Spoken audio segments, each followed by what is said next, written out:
Son las 7 de la noche en Lima y las 8 en Washington. Esto es Contexto Global y para presentarles las noticias internacionales, hoy estamos con ustedes Rodrigo Sedano y yo, María Clara Calle, y juntos les damos la bienvenida y bienvenido usted una vez más a este estudio. Bueno, María Clara, una de las noticias del día hoy es que es tu cumpleaños, así que en primer lugar felicitarle a mi compañera cuando son aquí las 9 de la noche en Buenos Aires y en Brasilia. Tendremos un programa cargado de actualidad y de análisis con nuestros segmentos Directo DC y El Debate. Primero vamos con los titulares y luego les contamos más. Donald Trump habló vía telefónica con Vladimir Putin y anunció que mantendrán un encuentro en Budapest. Mientras tanto, se prepara para recibir nuevamente en la Casa Blanca al presidente ucraniano Volodymyr Zelensky, una reunión con la que Kiev busca más apoyo militar. A pocas horas de cumplirse la primera semana desde que entró en vigor el alto al fuego en Gaza, Israel y Hamás se culpan mutuamente de violar la tregua. El grupo palestino denuncia más asesinatos a manos del ejército israelí, mientras que Tel Aviv cuestiona que no se hayan devuelto todos los cadáveres de los rehenes. Y el almirante Alvin Hoxley, jefe del Comando Sur a cargo de las operaciones estadounidenses en el Caribe, se va a jubilar a final de este año. Lo hará de forma sorpresiva, tras un año en el cargo en el que se suele servir entre 3 y 4 años. Otra de las noticias, Rodrigo, que tiene que ver con Estados Unidos es que el presidente Donald Trump quiere acelerar las negociaciones en la guerra en Ucrania, después de haber logrado la primera fase de su plan de paz para la Franja de Gaza. Hoy el mandatario estadounidense llamó a Vladimir Putin y mañana tendrá una reunión presencial con Volodymyr Zelensky en la mañana. Donald Trump espera anotarse el logro diplomático que le ha permanecido esquivo hasta ahora. Lo comentamos en el segmento Directo DC. Bueno, pues muy interesante. Vamos a tener invitados también más adelante sobre este tema. Les cuento que en el debate vamos a hablar, sin embargo, de cómo los jóvenes de la generación Z están liderando cada vez más protestas alrededor del mundo. La generación que está en los gobiernos muchas veces estigmatiza las manifestaciones como movimientos de rebeldía pasajera, pero son miles las personas que expresan su frustración por la corrupción, la brecha social y tener cada vez más lejos la oportunidad de una jubilación. Vamos a preguntarnos en ese debate cuáles son las causas de las protestas, cómo se han replicado en Nepal hasta Perú, pasando también por Marruecos. Esto va a ser con mi compañera María Clara Calle, que lo va a analizar con sus invitadas. Una de ellas es representante, además, del movimiento peruano que salió a las calles. Yo les dejo ya con María Clara y con todas las noticias. Y gracias por la felicitación y nosotros ahora sí vamos con la actualidad internacional.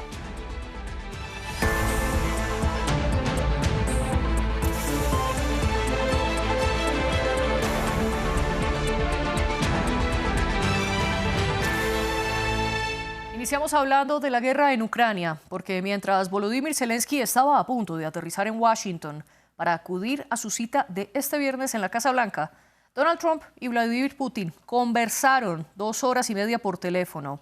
Acordaron reunirse en Budapest en las próximas semanas.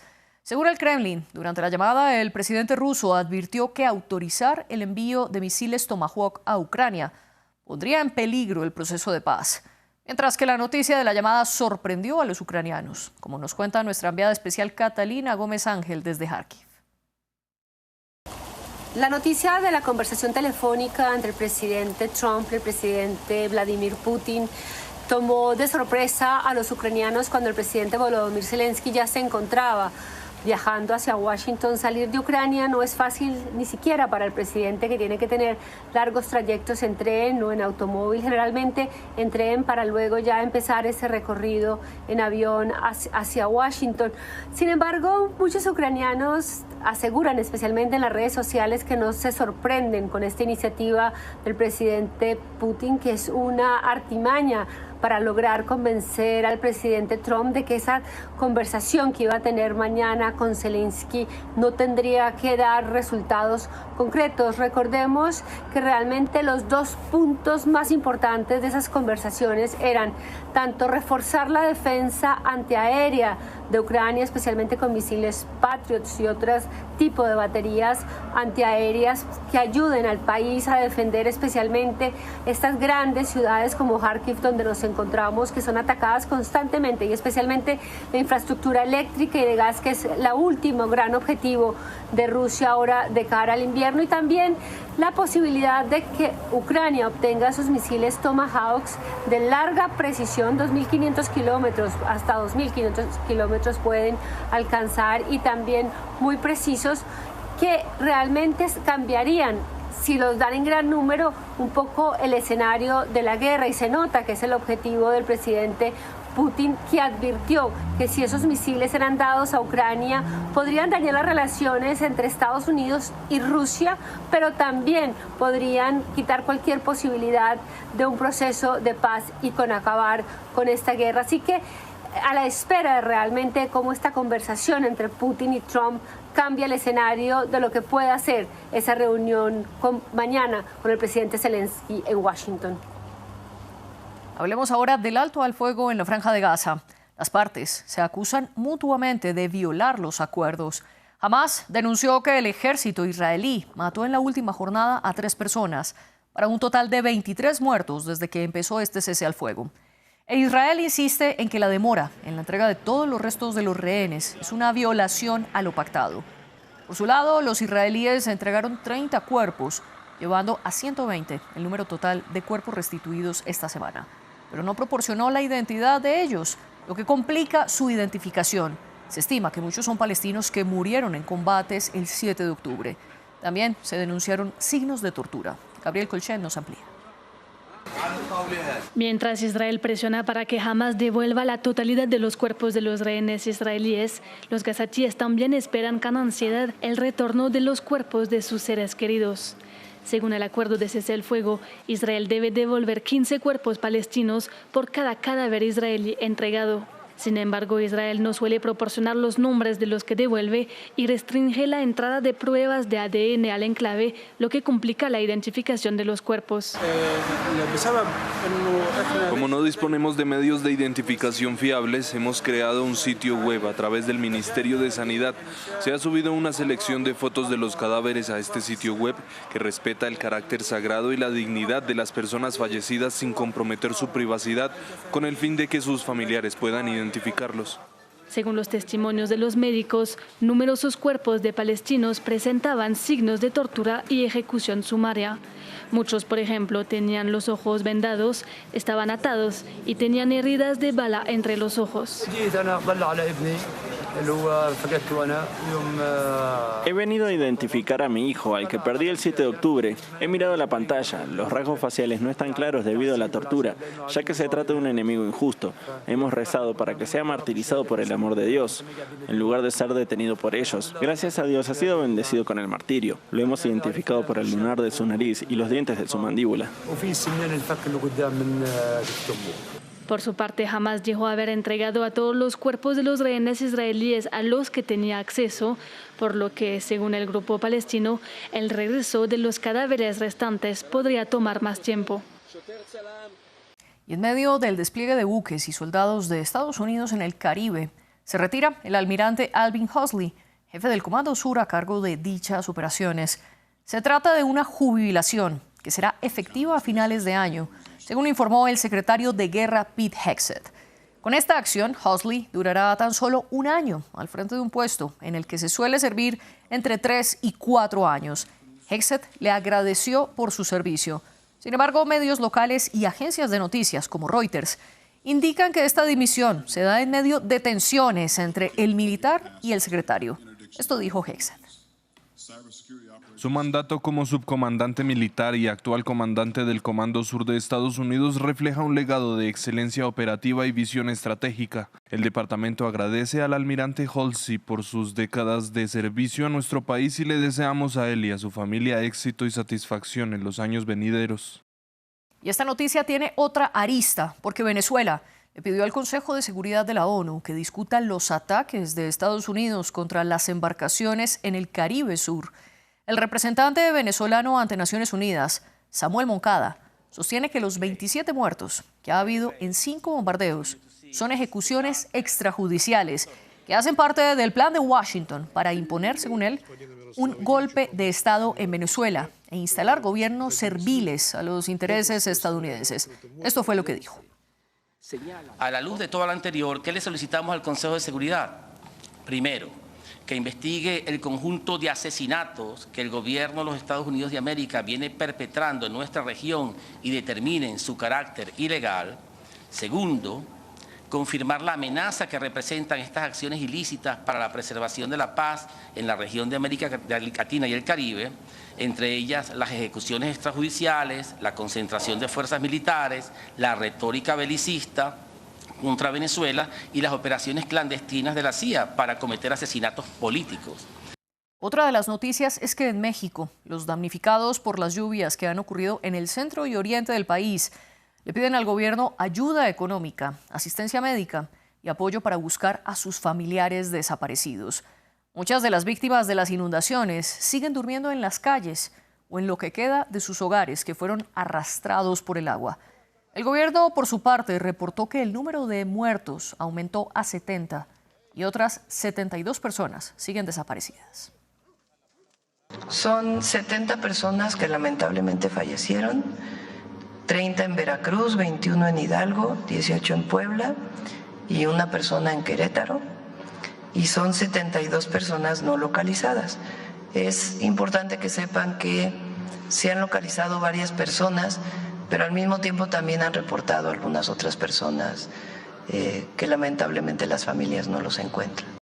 Los jefes de la diplomacia de Estados Unidos y de Brasil se reunieron este jueves en Washington. El gran objetivo era negociar los aranceles del 50% que la Casa Blanca mantiene a productos brasileños, aunque todavía no hay un acuerdo público al respecto. Otra gran pregunta sobre la mesa es hasta qué punto Brasil está dispuesto a negociar sus tierras raras. ¿Qué pasó en la reunión? Nos lo cuenta nuestra corresponsal Valeria Zacone.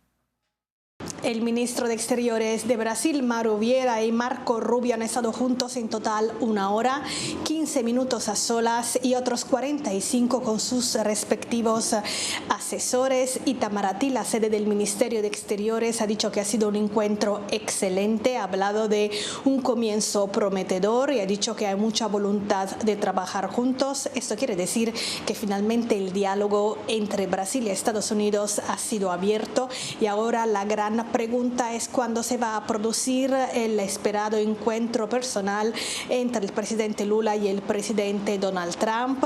Le han preguntado los periodistas en los Estados Unidos a Vieira si se puede producir en la cumbre de la ASEAN en Malasia, pero el presidente Lula ni el presidente Trump confirman su agenda, con lo cual es imposible saber ahora cuándo se produce el encuentro. Incluso se ha hablado de una posibilidad de noviembre. Sabemos que Lula quiere pedirle a Trump que levante los aranceles del 50% sobre muchos productos brasileños y también las sanciones contra jueces y ciudadanos brasileños. Sabemos también que están en la mesa las tierras raras. Brasil tiene la segunda mayor reserva del mundo después de China y es un tema que interesa mucho a Trump. Y también sabemos que Trump, en su reciente reunión con Milei, el presidente de Argentina, ha hablado de su voluntad de que no se sustituya el dólar en las transacciones entre los países BRICS. Ahí van algunos de los temas que los dos mandatarios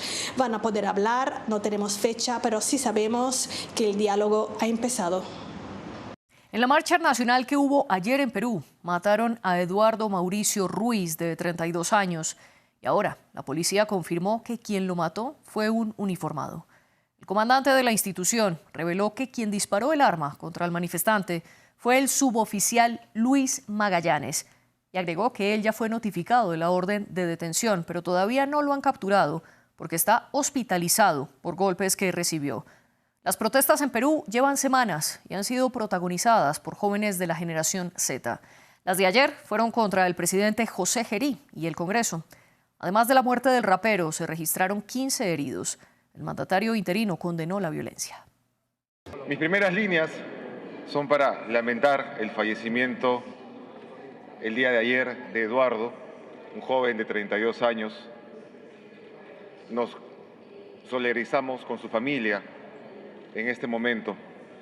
El día de ayer se inició una expresión ciudadana legítima, que lamentablemente en el transcurrir de las horas, algunos sectores tenían una agenda de generar caos. Llegó el momento de hablar de las noticias que ocurren en Estados Unidos. En directo DC, conectamos con Washington, donde está nuestra corresponsal Natalia Cabrera. Natalia, buenas noches. El presidente Donald Trump habló con su homólogo ruso Vladimir Putin y mañana además se reunirá con el presidente ucraniano Volodymyr Zelensky en la Casa Blanca. ¿Es este quizás el inicio del fin de la guerra en Ucrania?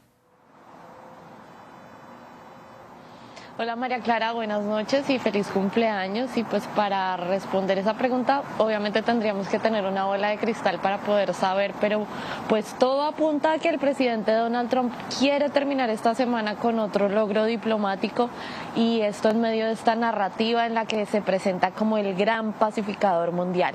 Entonces, tras haber logrado estos avances en Medio Oriente, el lunes ahora pone su foco en Ucrania y el día de hoy insistió en que va a terminar con la 9ª guerra.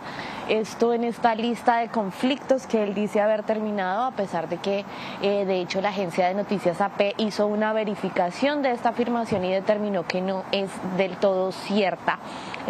Terminar con esta guerra en Ucrania, pues es la gran promesa que le ha permanecido esquiva, le falta por cumplir, y de hecho es que la que quizás le ha generado más frustraciones, pues acordémonos que dijo que iba a terminarla en 24 horas, pero pues el presidente ruso Vladimir Putin no le ha colaborado con este objetivo, y esto ha llevado a que el presidente Donald Trump se declare decepcionado en varias oportunidades. Ha dicho que se ha dado cuenta de que todas estas llamadas no significaban nada, porque él terminaba la llamada creyendo que habían logrado avanzar, y luego el presidente ruso bombardeaba Ucrania con más fuerza, lo cual lo decepcionaba. Entonces esta reunión pues con Putin, que dijo será en 1 o 2 semanas, tampoco hay una fecha clara, pero pues sí es claro es que va a tener lugar después de una reunión la próxima semana del secretario de Estado estadounidense Marco Rubio con una delegación rusa.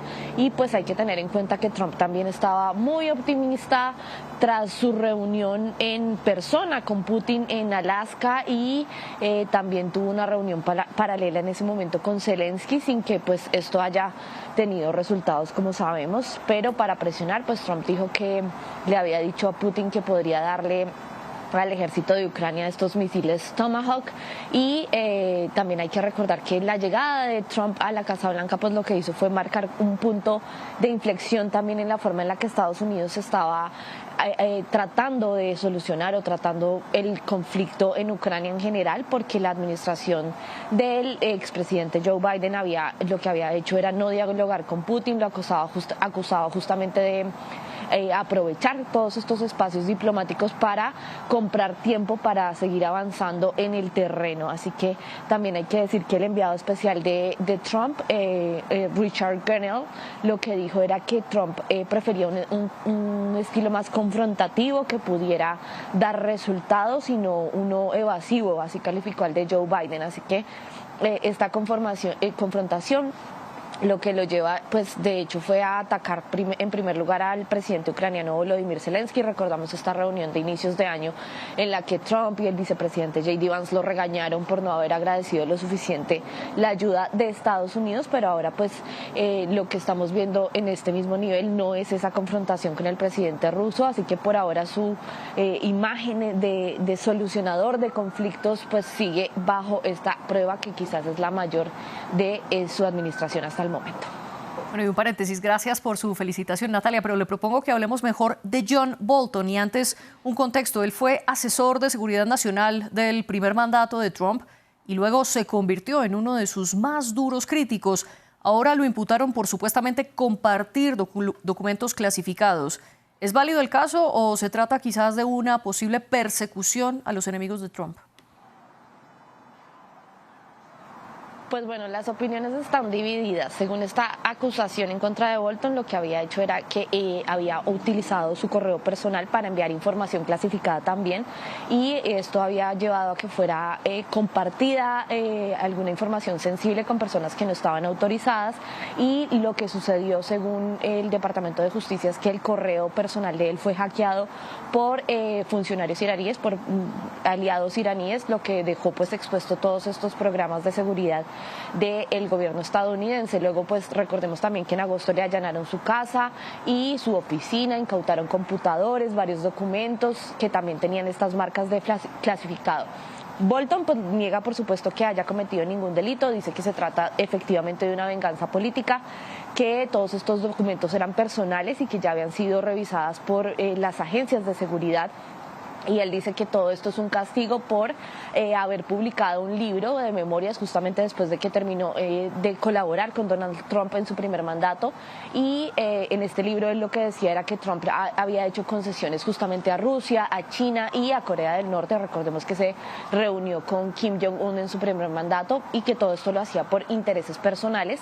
Y de hecho decía que el presidente Donald Trump no tenía conocimiento de política internacional. Así que lo que dicen los abogados de la administración es que ningún funcionario está por encima de la ley, y pues esto se suma a que en las últimas semanas también han iniciado otros casos contra otros exfuncionarios de la administración de Donald Trump y que se han convertido en críticos ahora, como también por ejemplo el caso de la fiscal general de Nueva York, Letitia James. Así que este caso pues no es solo legal, sino que también por supuesto es político. El gobierno asegura que tiene evidencia, pero muchos creen que pues se trata de una utilización de la justicia. Pero pues hay una cosa que es clave para todo esto, y es que esta investigación no comenzó bajo este mandato de Donald Trump, sino durante la administración de Joe Biden, porque fue justamente el Departamento de Justicia que en ese momento quiso revisar posibles filtraciones de seguridad durante el primer mandato de Donald Trump, luego de que Bolton publicara justamente este libro de memorias que resultó siendo tan polémico. Gracias, Natalia, por este reporte. Nosotros continuamos ahora con el debate.